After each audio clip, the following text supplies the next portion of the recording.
Ok, vamos lá. O Japão está no meio de uma eleição antecipada de altíssimo risco. E no centro de tudo isso tem uma figura que, olha, é bem surpreendente: a primeira-ministra Sanai Takaichi. E essa não é uma eleição qualquer, não. O que for decidido por lá pode ter um efeito cascata que vai muito além das fronteiras do Japão.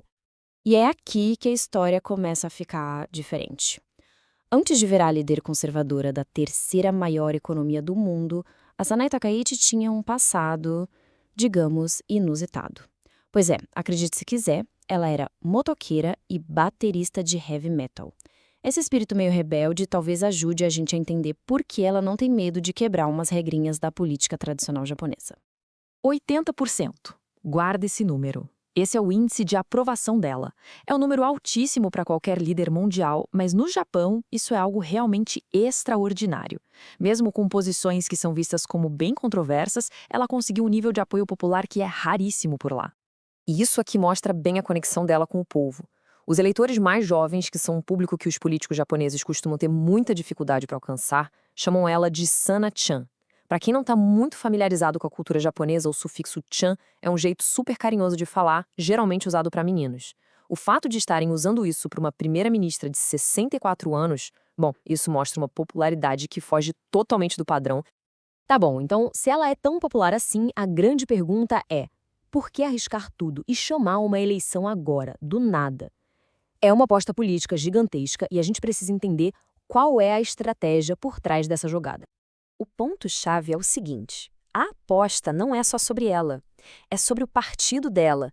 A Takaichi está, basicamente, usando a sua popularidade imensa para tentar salvar e consolidar o poder do Partido Liberal Democrata, o LDP, que, vamos ser sinceros, está passando por um perrengue daqueles. E que perrengue é esse?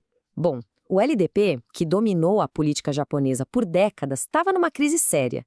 Perdeu a maioria no parlamento, se afundou num escândalo de financiamento gigantesco e viu o primeiro-ministro anterior, o Shigeru Ishiba, ter que renunciar. A Takaichi viu ali uma janela de oportunidade para usar a popularidade dela e tentar virar o jogo. E ela colocou a eleição como um chamado direto ao povo. Nas palavras dela mesma, os cidadãos terão a chance de decidir se sou digna de liderar o país. Ela está tão confiante que até prometeu renunciar se o partido dela não vencer. É uma jogada de tudo ou nada mesmo. Agora, vamos mudar um pouco o foco e falar de política externa, porque a agenda da Takaichi está reposicionando o Japão no cenário mundial de um jeito bem mais assertivo e, claro, controverso. Um dos apoios mais fortes que ela recebeu veio de ninguém menos que Donald Trump, o presidente dos Estados Unidos. Ele diz que ela é uma líder forte, poderosa e sábia, que ama verdadeiramente o seu país e que ela não vai decepcionar o povo do Japão.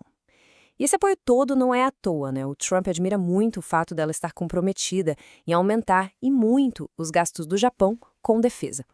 E essa postura mais dura fica muito clara quando o assunto é Taiwan. A posição tradicional do Japão sempre foi a da ambiguidade estratégica, sabe? Aquela coisa de não se comprometer. A Takaichi chutou o balde. Ela começou a discutir abertamente uma retaliação militar caso a China tentasse alguma coisa, o que, claro, gerou uma tensão diplomática enorme com Pequim. Mas essa política externa mais assertiva também trouxe vitórias importantes. Uma das maiores foi ter garantido que a segunda fábrica da gigante de semicondutores TSMC, no Japão, vai produzir os chips super avançados de 3 nanômetros. Isso é uma vitória gigantesca para a segurança econômica do Japão e fortalece a cadeia global de tecnologia. Bom, e tudo isso nos leva ao efeito cascata. De que forma essa eleição e as políticas da Takaichi podem impactar a economia global e os mercados financeiros? Porque o impacto existe e ele é grande. A questão é que os mercados globais estão olhando para essa eleição como um grande teste de credibilidade fiscal. O Japão tem uma dívida pública gigantesca, então os investidores estão de binóculo, querendo saber se as promessas de mais gastos da Takaichi vêm acompanhadas de um plano que faça sentido para pagar a conta. E o motivo dessa preocupação toda é claro. A dívida do governo do Japão é de mais ou menos 230% do PIB do país. É a maior dívida entre todas as grandes economias. Então, cada promessa de gasto novo é analisada com esse número assustador em mente. A margem para erro é mínima. E qual é o plano econômico dela, então? É uma agenda que a gente chama de reflacionista, ou seja, o foco é injetar dinheiro para estimular a economia. Os pilares são 3. Primeiro, suspender o imposto de 8% sobre alimentos por 2 anos. Segundo, aumentar o gasto público para ajudar a combater a crise do custo de vida. E terceiro, turbinar os gastos com defesa e com a indústria nacional.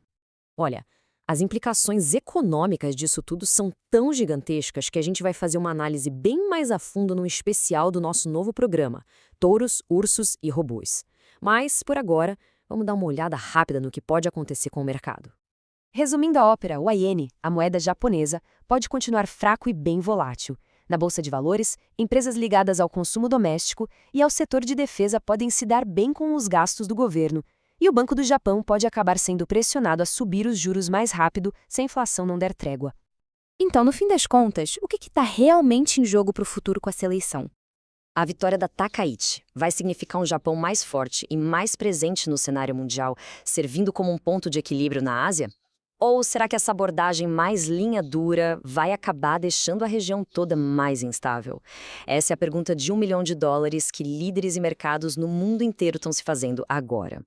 Essa eleição vai definir muito mais do que só o futuro do Japão. Ela pode criar ondas de choque globais. A discussão sobre o tema está aberta aí nos comentários, queremos saber o que estão pensando. E para mais análises como essa, é só se inscrever no canal, curtir e compartilhar. Valeu pela companhia e até a próxima.